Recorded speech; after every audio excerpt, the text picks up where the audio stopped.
Get out. Get out. Get out.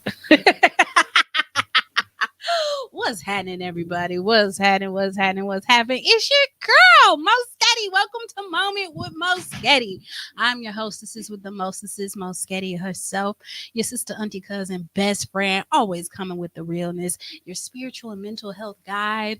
And welcome to my podcast slash my open diary slash my platform slash my pedestal slash my what was it? The talking stoop. I don't know. Welcome to where I'll be coming to talk about whatever I want to talk about. You have entered Moment with Moe-MENT.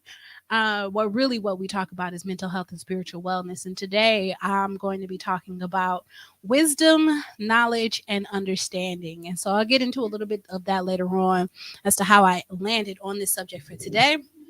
But before we get into that, if you ain't new here and you true here and you be here every week, you already know how I start the show. We start the show off with the church announcements. Church announcements, church announcements, church announcements, church announcements.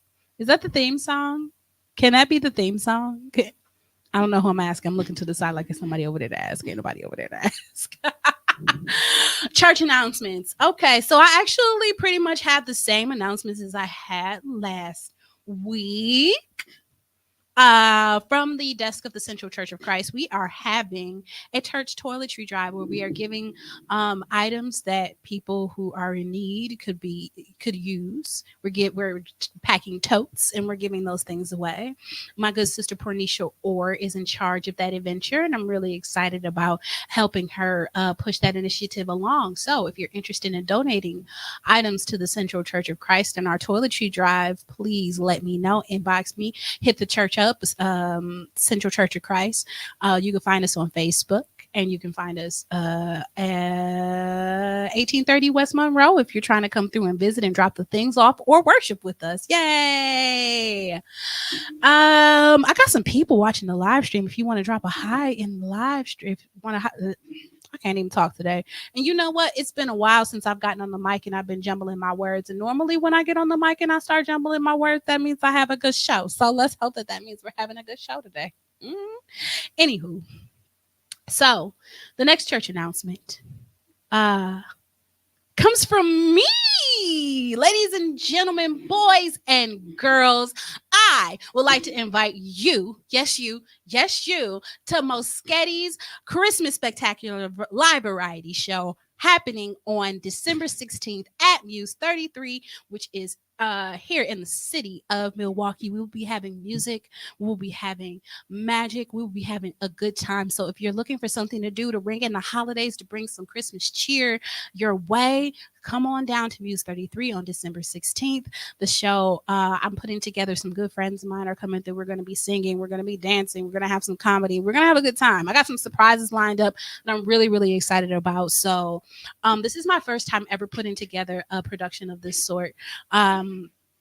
You know, I was a featured live poet earlier this year, and I've had an opportunity to be on different programs and speak at different open mics. And of course, we have our big Black History program that we do at my congregation every year. So this isn't the first time that I've been a part of a production of this caliber, but this is the first time that I've put something together like this on my own. So I'm really, really excited about it. I'm all full of Christmas cheer. I've been in the studio putting together music and things like that to make sure that things are proper and in order for the event, and I'm really excited. It's going to be a winter wonderland. It's going to be a sparkly good time. So I'm really excited about having you guys come out. And I know everybody don't do Christmas like that. Look, I love me a ho ho ho good of a times. Okay, so I like to have a holly jolly good time.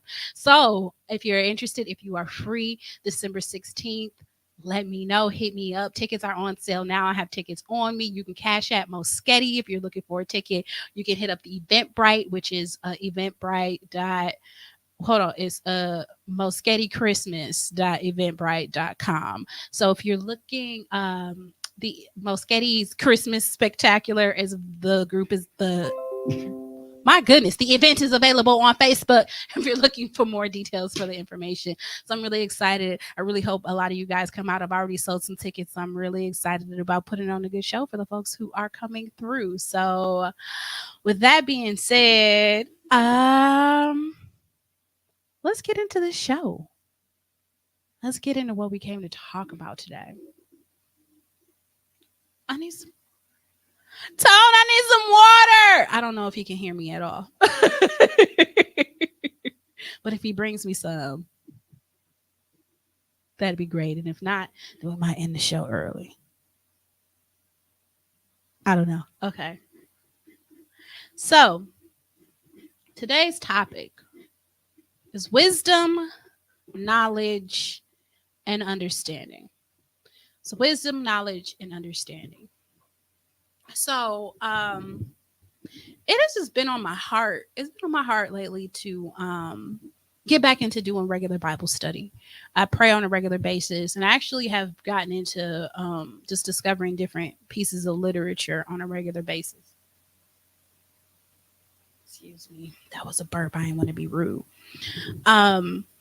And so, whenever I get to the end of a book, I make a decision of whether I'm going to pick up another book or if I'm going to explore a book of the Bible.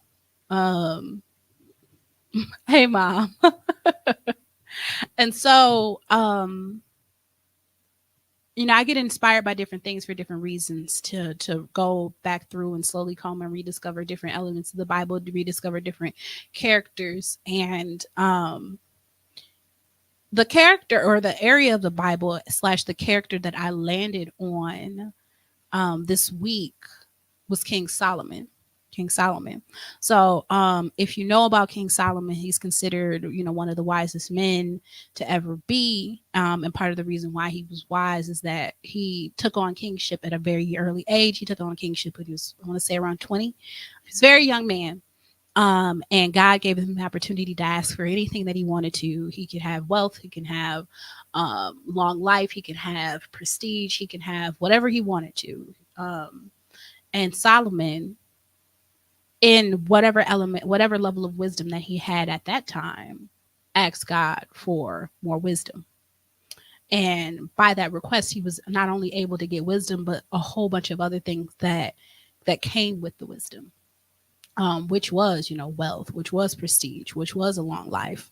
All of that came behind being a wise individual. And so I got into really reading or studying a little bit more about Solomon because I was reading the Proverbs, really looking through to gain some wisdom for my own.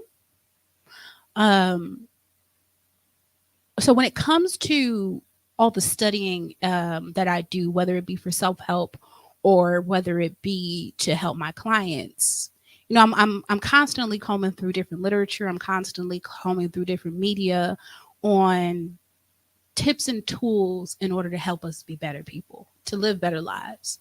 And so by landing in Proverbs, I became curious in a different kind of way on how on really what are the sayings, what are all these statements, and what do they really mean, and do they have a theme, and how practical are they for living in real life? And so that's kind of where I was with combing through Proverbs, was really just trying to go in and attain different nuggets of knowledge that I could really use and read for my own life, or I can read and use for other people's lives. And being that they are little like short sayings of knowledge, it could include things for me to be able to quote and recite and pull from in my everyday life. And so with Proverbs being written how it is, I considered it to be quite an easy read. But I didn't just stay in Proverbs. I ended up moving over from Proverbs to Ecclesiastes, which is another extension of some of Solomon's writings. And it continues on with the writings of his wisdom later on in life, as he kind of concluded life, the things that he had come to understand and thought were most important pieces of wisdom to pass down, now that he was coming to the end of life, looking back over his many years.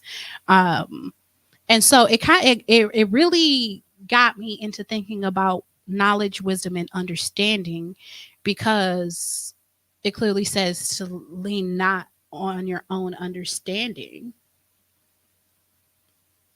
but in all ways acknowledge God, and He will direct your path.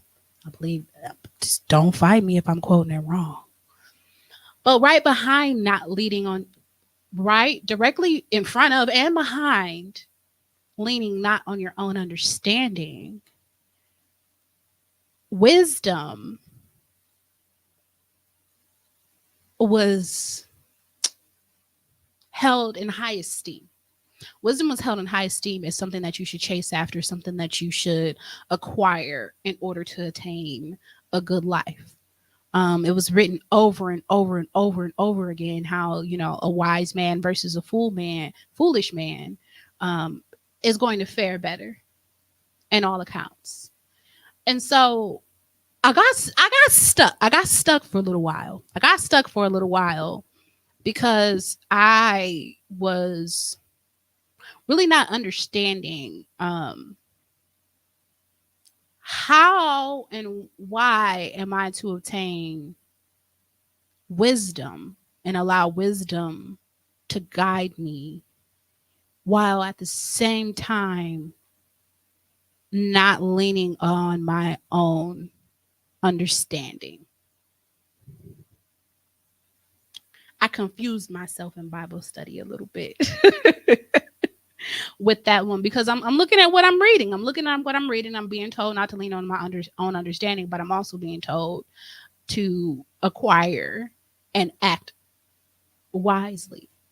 And so I decided that knowledge, wisdom, and understanding would be something that I would dive into, because I want to understand the difference between each and how I'm supposed to operate, because I want to be within the will of God. I don't want to buck up against the will of God, but I also know myself, and if I don't get something, I can't follow it. Like, that's just the truth of the matter. If I don't understand it, I can't follow it, because there are pieces of me that will never be able to internalize it if I don't figure out how to fit it into my schema. And I know that God made my brain, He made me, so He understands that I am that way. Part of it is the scientist in me. Part of it is if I don't understand how something is supposed to operate, then I don't understand how it fits into my life, and I understand how to follow it, and I'm not likely to digest it and follow it. And I know that that's not God's will for me. And so I took a bit of I'm still in the early stages of taking this dive down this rabbit hole of wisdom, knowledge, and understanding, be able to parse these things out so that I am decent and in order in the ways that I am operating, but also that I'm not trying to do God's job for Him, but I'm also not limiting myself from the things that I am able to know, do, control, and have access to. And so hopefully that makes sense. And so from what I understood,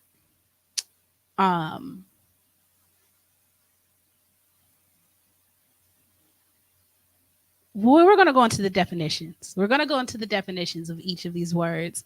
And then I'm going to come back out of the definition of each of these words and talk a little bit about where I am with the thought of this concept of acquiring wisdom and and knowledge and what I am and I'm not supposed to understand. Mom says, I love you. You're such an awesome person. Oh, thank you, Mom. I'm just trying to figure out how to navigate through life. And I figured that if Solomon was one of the wisest people to ever be, then he must have a couple of smart things to say about how to navigate life. And if I can figure out how to internalize it and pass it on to other people, then we've just passed wisdom around. Now, one of the things that I figured I saw as a theme throughout Proverbs was that it was a lot of just common sense stuff. But it's common sense to us, but perhaps it wasn't necessarily common sense to the people at the time or the people in the region. And that could be very true that we've just been adequate at passing the information down as time has gone on. So let's take a look at the definitions, and then we'll kind of just jump back out into how that really will apply to your spiritual life, and really how that will play back into helping with your mental health as well. So let's take the definition of knowledge. No. To know something is to be aware through observation, inquiry, or information. To know is to be aware through observation, inquiry, or information. To understand something is to perceive the intended meaning of. To understand might be to understand is to perceive the intended meaning of. And then to be wise, wisdom is having or showing experience, knowledge, and good judgment. Wisdom is having or showing experience, knowledge, and good judgment. Mom says might not be as common as you think. And you know what? And that is one thing about common sense or common knowledge or common courtesies, is that it's not as common as one might think, especially if you grew up in an atmosphere where certain expectations were held. Being a good person and how to interact with people seems like it is common sense, but it's not always common. It might be common to you, it might be common in your atmosphere, it might be common in the places that you grew up. But if people have not grown up with this sort of guidance, with this sort of wisdom, with this sort of teaching, even with these sorts of examples that certain ways of living is not common, it might seem like being wicked or being conniving or being manipulative or stealing or killing or taking or plotting against people. These things might seem logical and regular and common sense if that is the atmosphere that you've grown up in. And so, yeah, it might not be as common as you think, these pieces of wisdom. So I went through the definition of to know, to understand, and to be wise. And here were my thoughts on these as I made my way through each definition, because I get a lot of enlightenment when I look at what the real meaning of the word is supposed to be versus how we use it. I think wisdom, knowledge, and understanding, I think that we use them interchangeably, but they are not all the same thing. So to know something is to be aware, is to actually have a cognition that a thing exists. But knowledge is just knowing. I dare to say useless when you leave it as just something that you know, as just a piece of information that you have collected. Knowledge is a Pokemon card. You got to catch them all. There are a lot of people in this world who have a whole bunch of knowledge about a bunch of things, but that doesn't mean that they find any utility for it. And so at this juncture, I felt like there are a lot of different things, a lot of different pieces of information that people get and they hold on to, but they don't use them. And I believe that when we have information and we don't use it to better ourselves or better other people, then we're just sitting on gold, but we have it in our pocket and we might as well have buried it. It's beautiful to acquire knowledge, but I feel like that the best thing to do with that knowledge is to pass it on or use it. AKA the best thing to do with your knowledge is to display wisdom. So wisdom is having or showing experience, knowledge, and good judgment. Wisdom is actually using the knowledge that you've acquired and applying it. Not just applying it, but applying it and showing up with that information. Not just holding it to yourself, but using it for something. Using it to make good choices, using it and sometimes, we end up in circumstances where we don't even understand what the best choice is, but using the knowledge that you acquired for something, and not just to keep it in your head, not just to show off with it, but using it when you are going to different places and decisions need to be made. Using your knowledge when you you're actually using your knowledge when you find yourself to be the most knowledgeable person in the space on the subject. That's wisdom. And wisdom, yes, it comes with experience, it comes with knowledge, but it doesn't necessarily come with age. And I think that one of the things that a lot of people assume is that wisdom comes with age. Now, wisdom comes with taking the knowledge that you have and actually applying it where it needs to be applied, actually using what you know up until that point to make sound decisions for the betterment of your life. And honestly, I think that's what Solomon was really trying to get at is using acquiring wisdom of how to make everything go smoother and then actually using it. Because if we're wise enough to know that, okay, the best thing to do is to continuously work and to be fair with people and to share with people, then that's how we do. Mom said village work in the comments. That is how we are able to grow villages. That is how we are able to stand on a common value system. Honestly, what Solomon really was parsing out in a lot of these proverbs and a good chunk of Ecclesiastes was just understanding your value system, a shared value system where we can all come together and share information and be more peaceful people and seek knowledge instead of destruction. Mom says it seems like you need to be a certain amount of age to have wisdom due to the experience piece. But having or showing experience, so having showing your experience isn't necessarily tied to you having amount of age. Age allows you the opportunity to have those experiences, but it's not necessarily even a marker or indicative that you have had experiences worth sharing.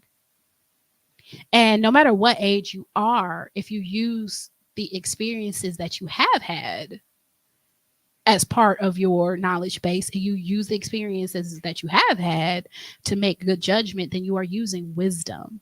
So you may not have acquired as much knowledge as the next person, but as a wise person, you also have an understanding that you haven't acquired that level of knowledge, and you might be able to use that to be like, I know that I haven't been places, I know I haven't had X amount of experience as the next person, but I could, in my wisdom and knowing that I don't have as much experience as someone else, seek out others who do or may have more experience than you in order to acquire that knowledge, and then you use that knowledge as part of your wisdom base. So yes, it seems like you need to have a certain amount of age to have wisdom due to experience, but you can use the age and the experience that you have to pour into your own wisdom. And then if you are wise at a young age, the more knowledge that you acquire over the years will just add to your wisdom. And by the time you do have more years on you, then you'll be able to speak from even more experience, even more knowledge. Now, I understand why people who have more age on them don't necessarily believe that they can get wisdom from someone younger than them. But we also have to remember that experience is not just longevity of experience. Experience is experience, period. So there are people who are younger than you who have had experiences that you have not had. If you think about these children who are born with an iPad in their hands, and for whatever reason they out here YouTube and Googling and they can't even spell yet, they have experiences that some of us older people do not have. Okay, they know how to work some stuff and do some things that some of us who are 10, 20 times older than them, they have things that we just don't. And so your experience, the experience that you have had in your life, is relevant to the wisdom that you're able to acquire. And so even just living and growing up in a different atmosphere in a different time period will allow you to have access to pieces of wisdom that people even older than you may or may not have access to, pieces of knowledge that people older than you may or may not have. It's a matter of using that knowledge in a way that is productive, using that knowledge, using your experiences, having and showing that experience, and using it in opportunities where it's relevant, using it in opportunities where you can make good judgment, using it at the appropriate time for the appropriate thing, for the furtherance of yourself and the people around you. Um, Now, leaning not on your own understanding. That's the part that messed me up a little bit because I was like, if I don't how am I supposed to do something if I don't understand it? And why would I not lean on my own understanding if that's what I know? Huh? And so to understand is to perceive the intended meaning of something. Um, so if we take it like that, take it like that. Lean not on your perception of the intended meaning of something. That changes it a little bit. That changes it a bit for me. Because God be Godding. Life be life and God be Godding. And the way that God operates, a lot of the times it does not seem to make sense. A lot of the times we might see things happening in front of us and we're trying to glean the intended meaning behind it as it's happening or before it happens. And so in order to really open up and have faith, I don't think that we really can lean on our own perception of the intended meaning of things as we're going through them, because we will likely misinterpret things, especially if things are not going in the way that our wisdom or our knowledge said that they should go. But God can and does operate outside of our understanding of our knowledge of how the world is supposed to work. And he can orchestrate and put together things that don't seem to even be equaling out to the proper direction, or don't seem to be equaling out to what you have requested. But if we lean on our own understanding, we'll kind of back ourselves into corners. If we lean on our own understanding, we'll walk ourselves, we'll be adamant about staying in directions that God doesn't necessarily intend for us to stay. So like last week, was that last week? I believe it was last week. I talked about how whatever you were in alignment with, that you will receive said support. Well, if you're getting in alignment with things that God has for you and he starts to tear away things that he doesn't want you to be a part of, if he starts to take your friends, he takes your job, he takes your family, you might be sitting around completely confused and feeling like your life is falling apart. And if you lean on your own understanding, you might be like, let me just go back to whatever it was I was doing before I told God I wanted all of this, because that was working for me and I don't understand what's happening right now. If you lean on your own perception of what all of that means instead of your knowledge and your wisdom would tell you that God has you, that it's worth being faithful, because when you're in his will, he's going to move for you. Your knowledge of that will tell you that. Your wisdom and your experience of how God works will tell you that. Looking at what you're looking at, the perception of what's going on directly in front of you might not tell you that. It might not tell you. It might not tell you that losing your job is a good thing. It might not tell you that. It might not tell you that. It might not tell you that you having to move is a good thing. It might not tell you that. It might not tell you that. But your wisdom, no. Your experience with God will tell you to hold on. Your experience with God will tell you that he's a way maker. Your knowledge and under your experience with God will tell you that he won't leave you or forsake you. You might say, I was just going to say it ties into faith. It absolutely does. It absolutely ties into your faith. So you might not have the greatest understanding about what's going on in front of you, but it's not for you to have the understanding. It's for you to have the knowledge that God does show for you. It has the wisdom to apply that to your day-to-day life, even through the not understanding exactly what's going on. And then we'll understand it eventually when we look back. And the wisdom of that. So how does that tie into your mental health, though? Because, this is a mental health and a spiritual wellness podcast. We are talking about the Bible. We're not just talking about, how does that tie into your mental health? Trying to understand everything is a welcome to Anxietyville sign. Racking your brain, trying to understand how everything goes, trying to perceive it the correct way, trying to get ahead of God and knowing how everything is going to go is going to lead you to anxiety, Bill.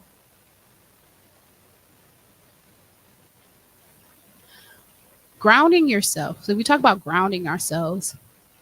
It's kind of funny because in the spiritual, like the woo-woo spiritual spaces, we talk about grounding, like going outside and touching grass and hugging a tree and taking a deep breath of the fresh wind and centering yourselves. We talk about grounding in that way.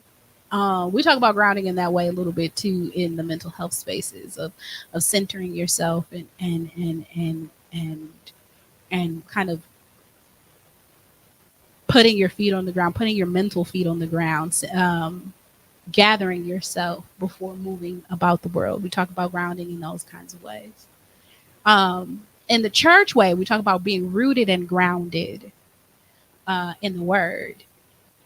All of these things really just imply that you are finding stability in some space, that you're finding depth, you're finding something to anchor to in the times of distress. And so when we're out here trying to understand everything, understand how everything is going in our lives, and we're trying to lean on that understanding as things are unfolding in front of us, we're not necessarily rooting ourselves in faith. We're not necessarily grounding ourselves in the moment. We're chasing after knowledge of what is unfolding. And that's not grounded in faith. See, when you're grounded in faith, and when you ground yourself in a knowledge and an understanding that everything is going to be all right, you look forward to the everything is going to be all right. You work forward towards the everything is going to be all right. Your wisdom tells you that God comes through, that everything will be fine. And in those times, it is hard to have anxiety and faith at the same time. If you have anxiety, I mean, honestly, like many of us have anxiety in our bodies that we can't necessarily, that is difficult to shake. Um, but before you get to that overwhelming space of anxiety, if you can allow your wisdom of how God works, the knowing that you have faith in Him and He will show up to overtake before you get to being fully spun out, you can ground yourself in faith. You can ground yourself in wisdom to help you from freaking out about how things are going to come together. So you can't be anxious about things coming together when you know they're going to come together. When you're wise enough to know that God shows up sometimes early, sometimes late, but right on time. May not come when you want him, but He's always right on time. When we ground ourselves in that wisdom and that knowledge, we don't have to understand how it's going to be. We don't have to understand why things are unfolding the way that they are. We ground ourselves in the moment and we work through whatever it is that we're supposed to be working through. We use what we have to move forward. We use the example of our experiences in the past to move us forward.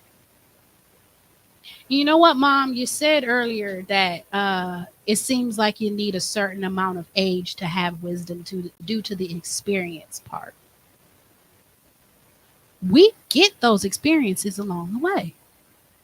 You get older and you can look back on your experiences, but you get those experiences while being young.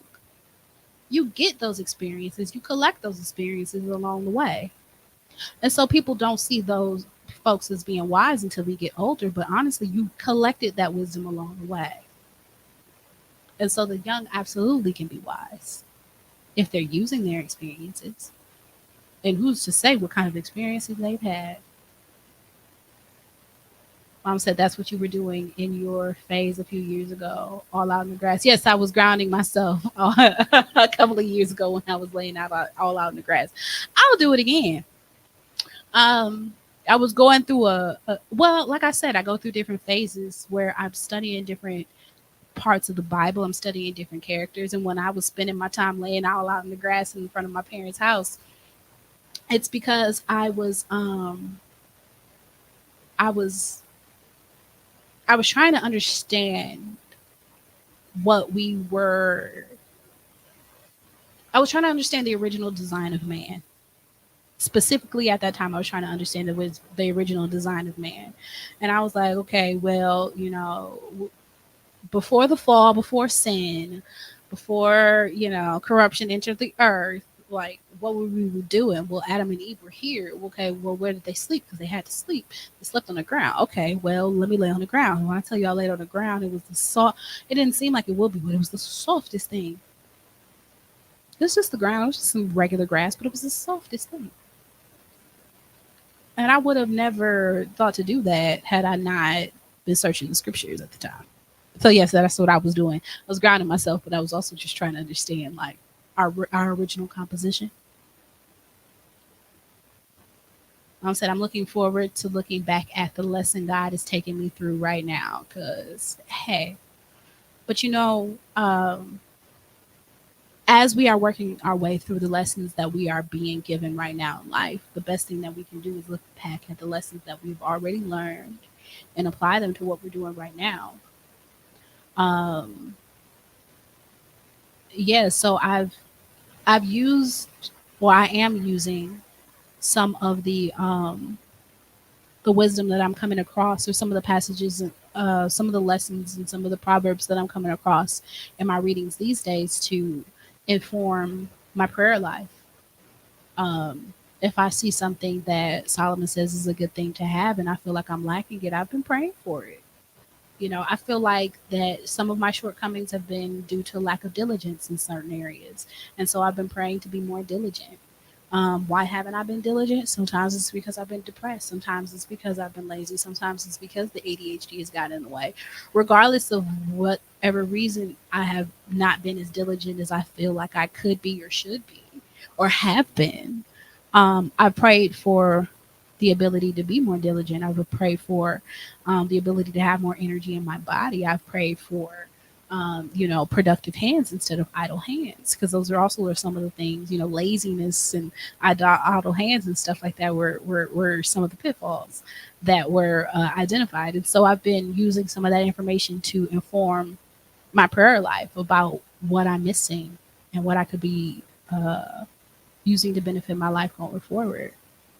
And so, I mean, I guess that's where I take knowledge and turn it to wisdom, regardless of whether or not I have the understanding. I don't know how God is going to teach me how to be more diligent or show me more diligence or give me the opportunity to be more diligent. I just know that it is something that was written to be a good thing, that when I searched my heart and my spirit, seemed to be a good thing and something that I was missing and something that I am praying for. Because if it's something that is beneficial and it's something that I need, I don't have to have the understanding about how God is going to give it to me. I just have to have the knowledge that I need it, the forethought and the wherewithal to seek it, and the submission and willingness to operate through it as it arrives. And I'm praying as well that God don't make it too hard on me. I'm praying as well that God don't make it too hard on me as I am regaining in these different areas of life, because I feel like I don't necessarily just like lack these things. You don't get a whole master's degree and not have diligence in life. No flex, but it is what it is. I've accomplished a lot of things and I don't always feel like I have accomplished much, but and it's because that in certain times of my life I'm not doing much. In other times of my life I'm doing the most. And so, I'm using that that information to inform my prayer life, to inform myself of what I could be missing and lacking. And that was part of me seeking wisdom, was even the wisdom and the knowledge to understand what I am lacking so that I can seek it. And, asking God to even show me how and where I can get it, because we can't do things that we don't know exist.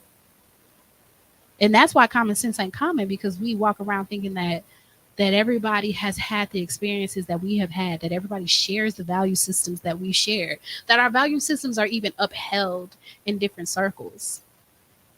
You know, I remember being somewhere in public, and I, somebody had gave me some attitude, and it could have turned into a scuffle, but it didn't, because I'm not on that energy. I just rather diffuse the situation. It really wasn't that big of a deal. And so somebody who I was with was like, "Man, that was so cool. Like you was so smooth." Da, da, da, da, da. And they told the story to somebody else who was a bit older than me, and that person was like, "Well, let's turn to somebody else," and was like, "Well, I would have been in there fighting." Da, da, da, da, da, da. And I can see that the person who thought I was cool for being smooth and avoiding conflict, I could see their interpretation and the perception of the interaction change. I could literally saw it in their eyes. It changed in a moment from I'm so cool to I'm corny for avoiding an altercation where I could have won. You see, the things that we hold of value aren't even necessarily held up in all circles.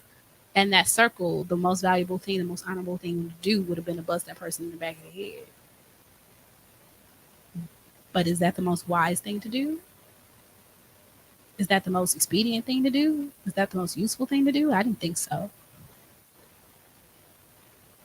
And so, you know, in my wisdom of my life, I'm even prayerful for examples of the or wisdom, knowledge of the right things to do, so that I'm not leading a life that's misguided. So I'm not living a life that I'm where I am misguiding other people, because I also am aware of the position that I play in different people's lives. You know, regardless of the fact that I know I keep saying this, I should probably stop. I got 3 people on the live right now. Hello, all 3 of y'all. What's up, Jay? Um, but what was I saying? Oh, I'm aware that people do listen to me, and um, people who are younger and older do listen to me, and they take my advice and they apply it in their daily lives. And I don't want to ruin anybody because I'm off base. I don't want to ruin anybody because I lack wisdom.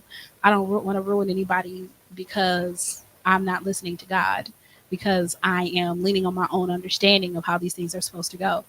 Um, I want to help people from a wise state. I want to help people from um, knowledge, a knowledgeable base. I want to help people from examples and experience that is actually useful.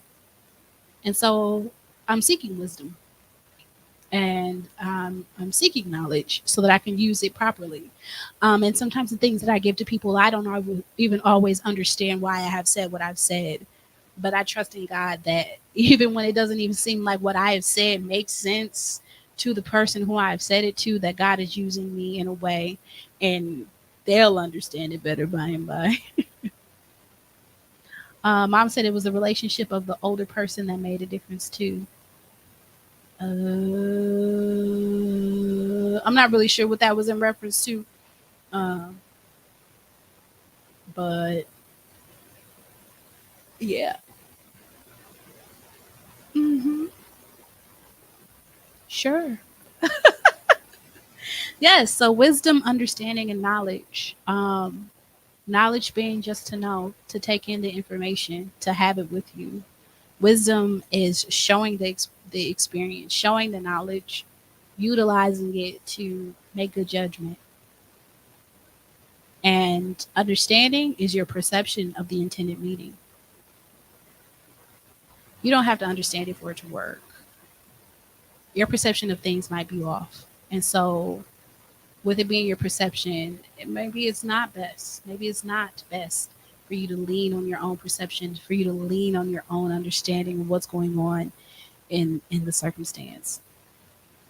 But use your wisdom, use your knowledge of how God has worked, how He's shown His way, to not only inform you of how things are going to go in the future, but also to ground you in the present, so that you can calmly and diligently move through whatever your circumstances. All right, I've been on this camera for 45 minutes, so I'm going to get ready to go. But before I leave, um, I just want to say keep up with me. This will be, as far as I know, this will be my last moment with Moschetti of 2023. I've been doing this show for a long time now. 2 years ago, I was just doing affirmations. If you follow me on Facebook, you see me sharing those old videos of the affirmations where, gosh, I want to say my locks were less mature, but really I redid them since the first time I started.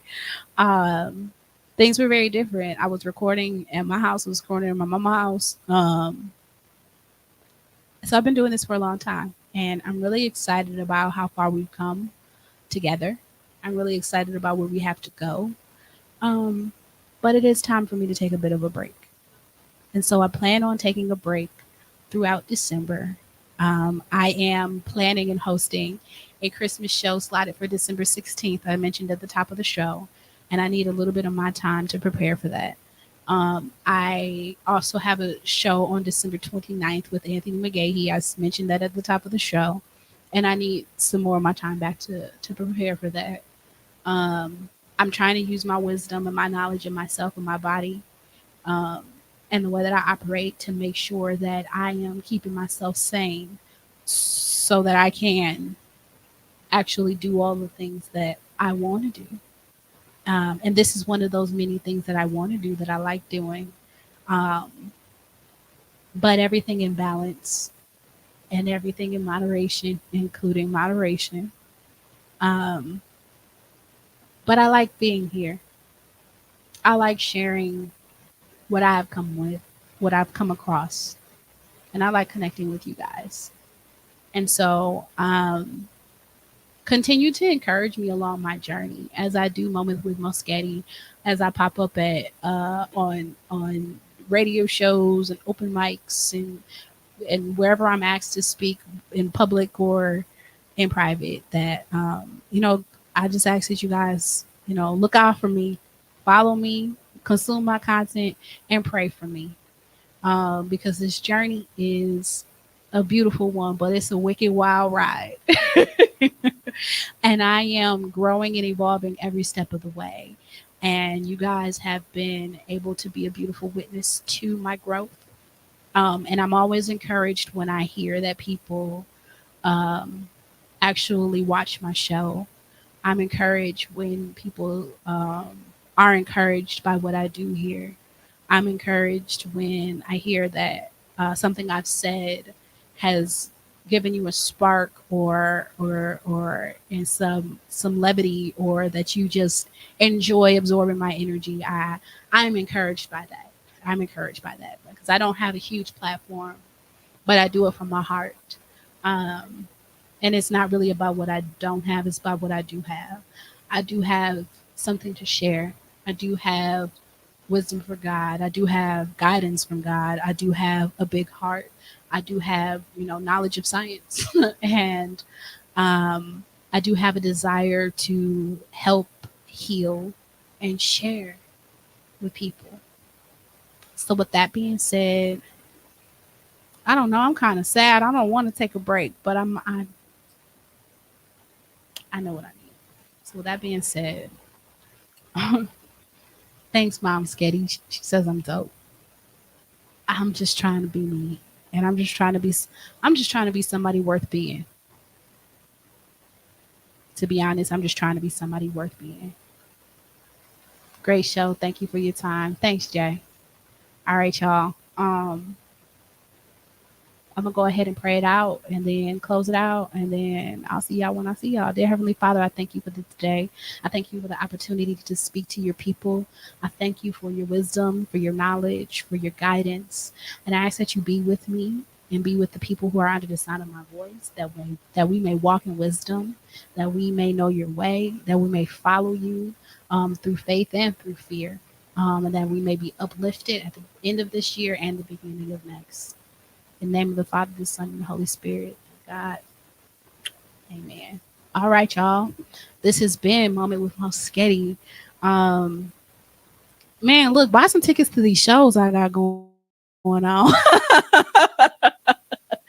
But Be on the lookout for any type of merch or anything like that I'm selling, because I'm gonna be selling stuff. And if you just want to give me some financial appreciation for my time and my effort here, you can always hit my cash app, hashtag Moschetti. Buy me a coffee, buy me a car, whatever's in your wallet and whatever's on your heart. I greatly appreciate it. But for now, until next time, thank you for spending a moment with me. I'm your host, Moschetti, and I'll see y'all next time. Tone, take me out.